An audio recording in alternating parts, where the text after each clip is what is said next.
It's a typical Saturday morning in the city of Beijing, People's Republic of China. The G6 expressway swarms with Japanese and German cars, miniature delivery vans, and these apocalyptic-looking 18-wheelers, their swaying dragon-like tails painted in the jade asparagus green of the people's trucking industry. And there's me, creeping through the gridlock in Bentley's latest flying Spur, a $250,000 ceremonial motorcade of one, checking out the scenery and trying not to smash into anything. And by anything, that includes cameraman Josh, who's shooting this from the open rear hatch of a Hyundai crossover.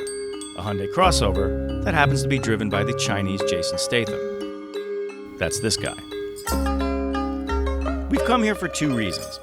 To drive the new Bentley Flying Spur in one of its most important national markets, and also to find out a little about the car culture of China's capital, from its ravenous hunger for multimillion-dollar supercars to a strange and wonderful government-funded complex with nothing but tuning shops in it. Trouble is, we have barely 2 days to do that, and the trip hasn't quite been free of the people's hiccups.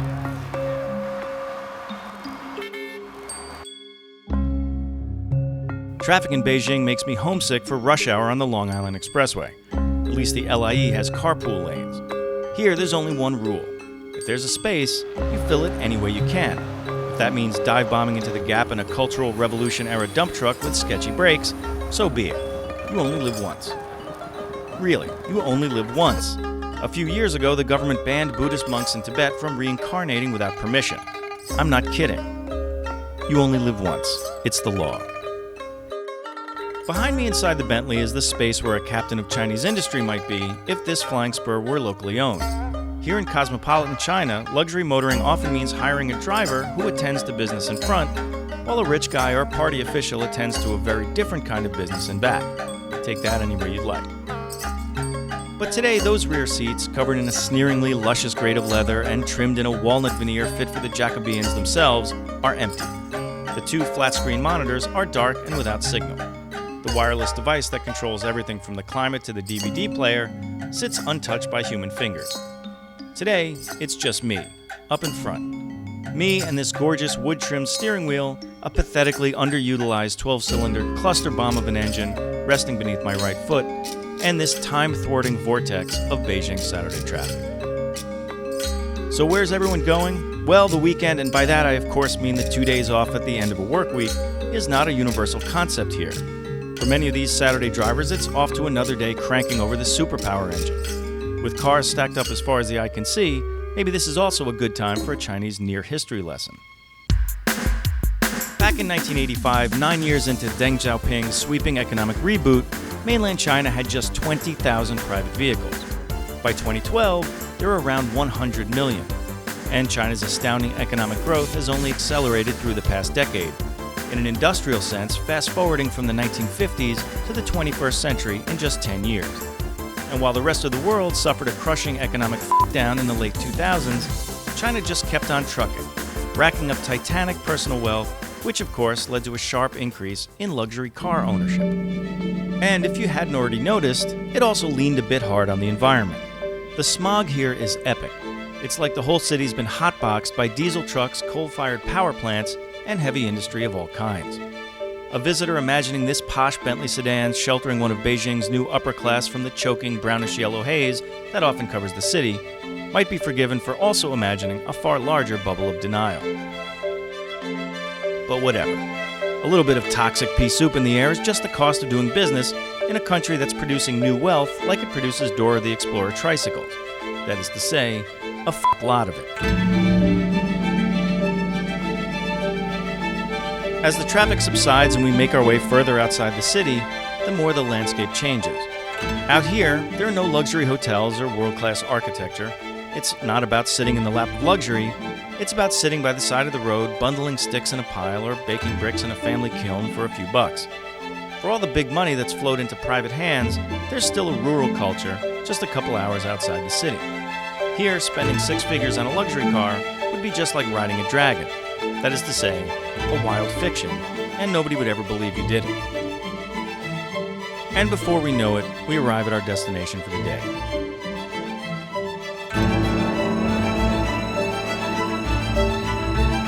The Great Wall of China.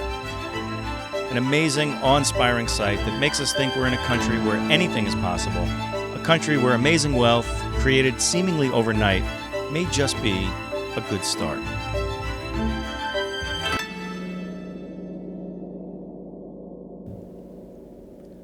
How much new wealth exactly? Well enough for John Fu's Beijing supercar dealership to sell 12 brand new Koenigsegg Ageras in less than 2 years, each one costing upward of $3.5 million. That includes the price of the car, as well as customs fees that can add up to 100% of the car's value.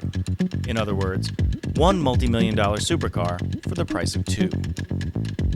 Indeed, it costs gigantic money to buy an already really expensive car in China, but a lot of these guys have it.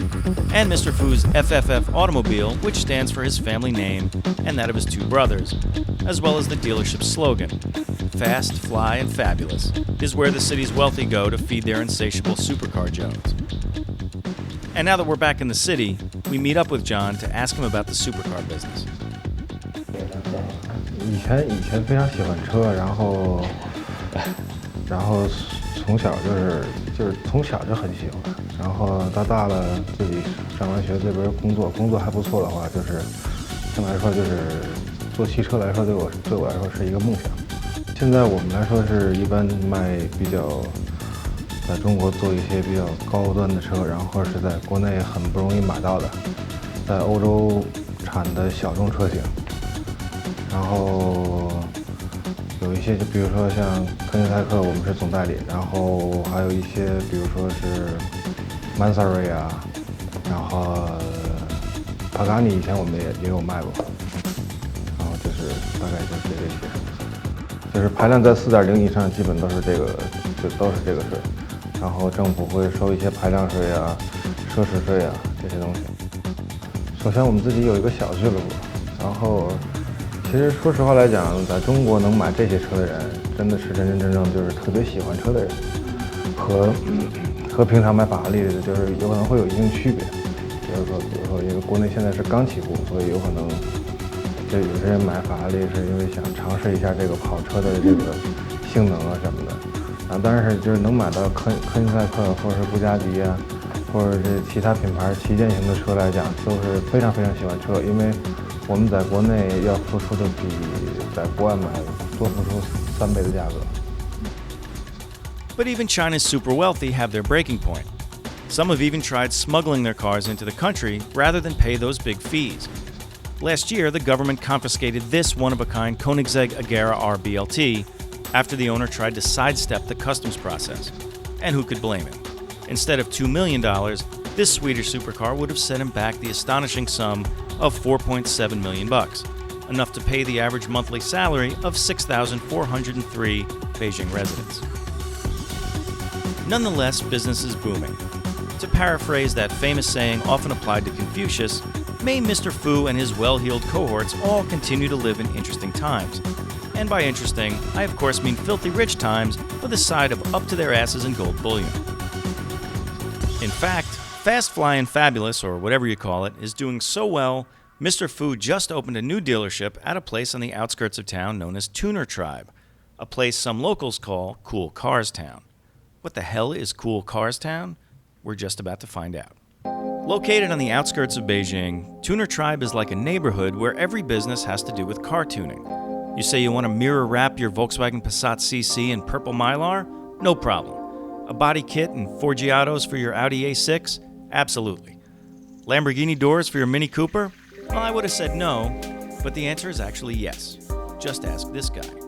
Do you guys do mostly cosmetic stuff, or are there also performance, like engine tuning or exhaust or anything like that? 比例是这样，在 mini 车主里边比例现在是3:7，外观和内饰这一块可能占7成，这个动力这块占3成。 就是基本上就是男孩子车主和女孩子车主这个区别，等于是这样，有3成的男孩子车主大部分愿意都是，比如说有4成、5成男孩子车主一半吧，大概有3成愿意出来，就是说做一些动作。And then we roll into Jimmy's place. Jimmy is the vice president of Manthai Motors China. That's the local office here at Tuner Tribe, of a German tuning house and motorsports firm best known for fielding Porsche 911s in the Nürburgring 24-hour. Jimmy's shop does performance build and provides track day support for a club of local racers and motorsports fans. But with all these storefronts and all this speculation and what might be described best as government entrepreneurship, it all seems to be very top-down.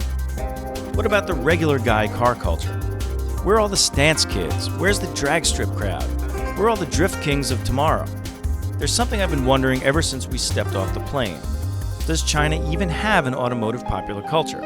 That is to say, is there a Chinese version of Fast and the Furious, maybe Fast Fly and Furious? What about a Chinese Initial D or Lightning McQueen, some kind of mass cultural experience that galvanizes car culture and calls the car-loving masses to action? Apparently there isn't. That's because, as many cars here as there are, owning one isn't for everyone. Although China has recently overtaken the US as the world's largest car market, here in Beijing, a city of more than 22 million people, the government only allows 240,000 new car registrations per year. To be one of those lucky few, you have to win a sort of DMV lottery. And with so many people applying, the chance of getting one in any given year is around 60 to 1. And so, with neither the cars nor the disposable income to mess around with fart can exhausts or slamming their Celicas or tweaking an extra tenth of a second from their 5.0 Mustang's quarter-mile time, most young people turn to other pursuits, like schoolwork, or smartphone apps, or hacking into the NSA's supercomputers. Whatever it is, they're mostly not owning a car, and even less likely modifying it. That's still a rich kid's game.